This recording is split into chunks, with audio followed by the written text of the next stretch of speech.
আসসালামু আলাইকুম। Mirror scholars school and কলেজের অনলাইনে ক্লাসের পক্ষ থেকে সবাইকে জানাই আন্তরিক শুভেচ্ছা।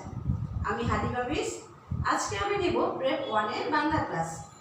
আজকে আমরা শিখব কিভাবে ট ব্যঞ্জনবর্ণ ট ব্যঞ্জনবর্ণ ট কিভাবে লিখতে হয়, পড়তে হয় এবং দুইটি করে শব্দ শেখা। ট আমরা গত ক্লাসে দেখেছি, আমরা পড়েছি ব্যঞ্জনবর্ণ ক থেকে ইয় পর্যন্ত। আজকে আমাদের জন্য একটি নতুন পড়া যাচ্ছে। আমরা আজকে মুখস্থ পড়ব ট থেকে মূর্ধন্য ন পর্যন্ত, ট থেকে মূর্ধন্য ন পর্যন্ত এবং ট বর্ণ দিয়ে আমরা দুইটি শব্দ শিখব। তাহলে শিক্ষার্থীরা সবাই আমার সাথে বোর্ডে তাকাও এবং আমার সাথে সাথে বলো। ব্যঞ্জনবর্ণ আমরা পড়ছি ট, ঠ, ড, ঢ, মূর্ধন্য ন, ট, ঠ, ড, ঢ, মূর্ধন্য ন। আবার বলি আমরা ট, ঠ, ড, ঢ, মূর্ধন্য ন, ট, ঠ, ড, ঢ, মূর্ধন্য ন। আজকে আমরা ট বর্ণ দিয়ে দুইটি শব্দ শিখব। শিক্ষার্থীরা তোমরা তো সবাই টাকা দেখেছো, তাই না? আমরা কোনো কিছু কিনতে গেলে অবশ্যই আমাদের টাকা লাগে। সেই টাকা টতে হয়। টতে টাকা, টতে টমেটো। সবাই আমার সাথে একসাথে বলো, টতে টাকা, টতে টমেটো। টমেটো নিশ্চয়ই তোমরা দেখেছো শিক্ষার্থীরা, ছোট ছোট লাল লাল।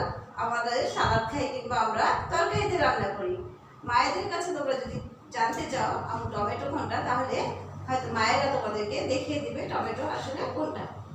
তাহলে আমরা আবার বলি টতে টাকা, টতে টমেটো, টতে টাকা, টতে টমেটো। তাহলে আমরা আবার বর্ণগুলো আরেকবার পড়ে নিই। ট, ঠ, ড, ঢ, মূর্ধন্য ন, ট, ঠ, ড, ঢ, মূর্ধন্য ন। শিক্ষার্থীরা তোমরা নিশ্চয়ই আমার সাথে এতক্ষণ পড়েছ, ব্যঞ্জন বর্ণগুলো পড়েছ এবং ট বর্ণ দিয়ে দুইটি শব্দ শিখেছ। এখন আমরা শিখব কিভাবে ট লিখতে হয়, কিভাবে ট লিখতে হয়। প্রথমে আমরা একটা মাত্রা দিব, তারপর মাত্রার ঠিক মাঝখান থেকে আমরা নিচের দিকে চলে যাব।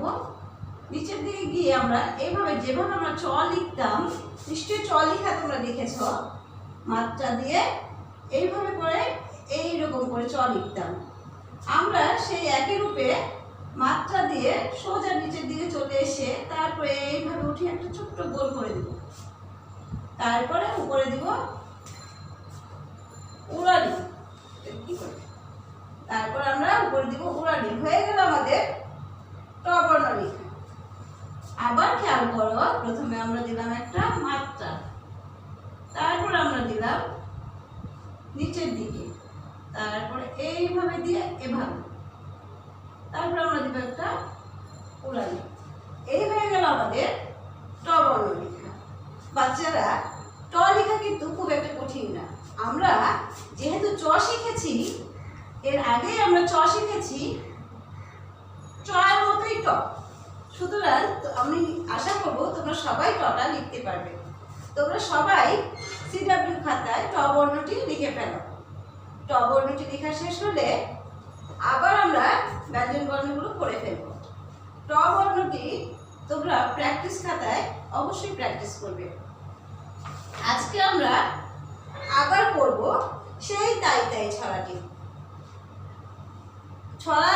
আমাদের ছড়ার বইয়ে পৃষ্ঠা নাম্বার 12, সেইখানে তোমরা দেখো তাই তাই ছড়াটি। আমার সাথে তোমরা সবাই বলো একসাথে, তাই তাই তাই মামা বাড়ি যাই, মামা দিল দুধ ভাত পেট ভরে খাই, মামি এলো লাঠি নিয়ে পালাই পালাই। আমরা গত ক্লাসে পড়েছিলাম এই ছড়াটি, তোমরা নিশ্চয়ই শিখে ফেলেছো। খুবই মজার ছড়াটি, তাই না?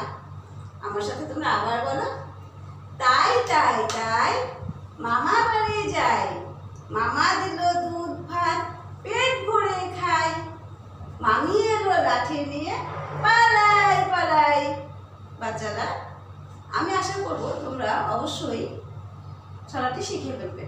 তাহলে আমরা আরেকবার ব্যঞ্জন বর্ণগুলো পড়ি, পড়ে তারপর আমাদের ক্লাসটা শেষ করব। আমার সাথে সবাই বলো, ট ঠ ড ঢ মূর্ধন্য ল। আবার বলি, ট ঠ ড ঢ মূর্ধন্য ল। তাহলে আমরা টতে কি শব্দ শিখতে পেরেছি তোমরা বলো তো আমার সাথে? টতে টাকা, টতে টমেটো, টতে টাকা, টতে টমেটো। তাহলে প্রিয় শিক্ষার্থীরা, আজকের মতো আমার ক্লাস এই পর্যন্তই। প্রিয় অভিভাবকগণ, শিক্ষার্থীরা যখন লিখতে কিংবা পড়তে বলবে, অবশ্যই আপনারা তাদের পাশে বসে তাদেরকে একটু সাহায্য করবেন। কারণ ছোট বাচ্চা, ওরা নিজে থেকে অনেক কিছু পারবে না, বুঝবে না। সুতরাং আপনাদের কাছে আমার অনুরোধ, আপনারা অবশ্যই তাদের পাশে বসে তাদেরকে একটু সাহায্য সহযোগিতা করবেন, তাহলে ওদের পড়ালেখাটা ঠিক মতো হয়ে যাবে। সবাইকে ধন্যবাদ আজকের মতো। আসসালামু আলাইকুম, আল্লাহ হাফেজ।